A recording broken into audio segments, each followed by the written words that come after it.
Afleveringen om jagten på eksoplaneter. Hvad er eksoplaneter? Eksoplaneter er planeter, som kredser om en anden stjerne end solen. Og hvad er det, der gør det så spændende? Det, at en planet har en bane rundt om en stjerne, det gør, at der er en markant større chance for, at vi finder liv på planeten.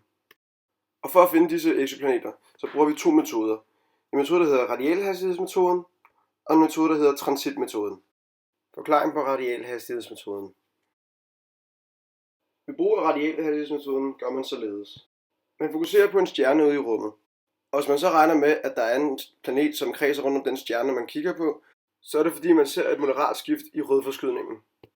Det er på grund af Doppler-effekten, som betyder, at frekvensen af en bølgelængde kan ændres, hvis objektet, man måler på, er i bevægelse. Hvis disse ting forekommer, er det fordi, der er en stor chance for, at en planet kredser rundt om den stjerne, man kigger på. Og hvis en planet kredser rundt om en stjerne, Kan tyngdepåvirkningen gøre, at den river i solen? så den bevæger sig i en lille cirkelformet bane.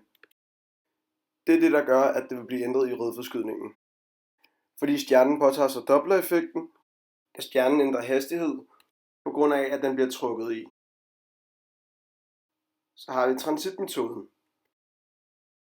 Når man bruger transitmetoden, kræver det, at planeten går ind over den stjerne, man kigger på, da transitmetoden kræver en ændring i lysintensiteten fra den stjerne, man kigger på. Så transitmetoden er, når man tager lysintensiteten på en stjerne ude i rummet.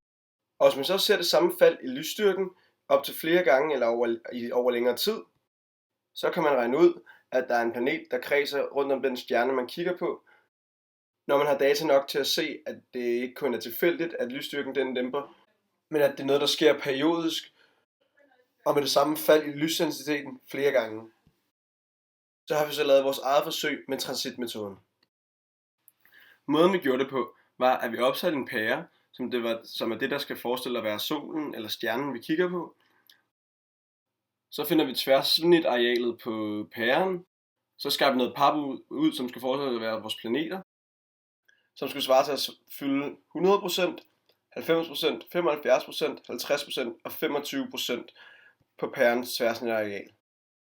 Når vi så havde gjort det, så puttede vi vores planeter ind foran pæren, som vi målte lysintensiteten på, og det gjorde så, at vi fik et fald i lysstyrken på lysintensiteten af pæren, og det vil jo så svare til den måde, man bruger den transitmetoden på. Det var så de her resultater, vi fik ud af vores forsøg.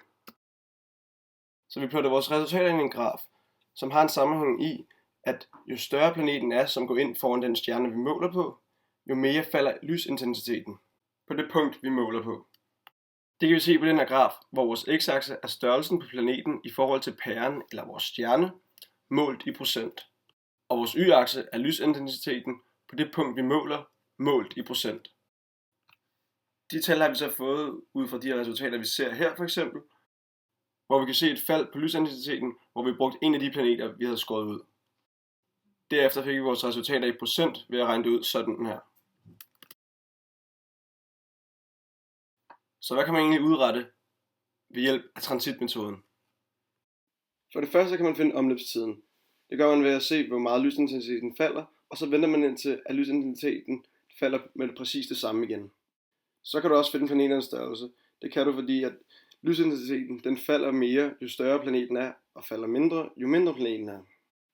Og til sidst kan man også finde planeternes afstand til stjernen. Det kræver dog nogle flere faktorer, end bare at bruge transitmetoden.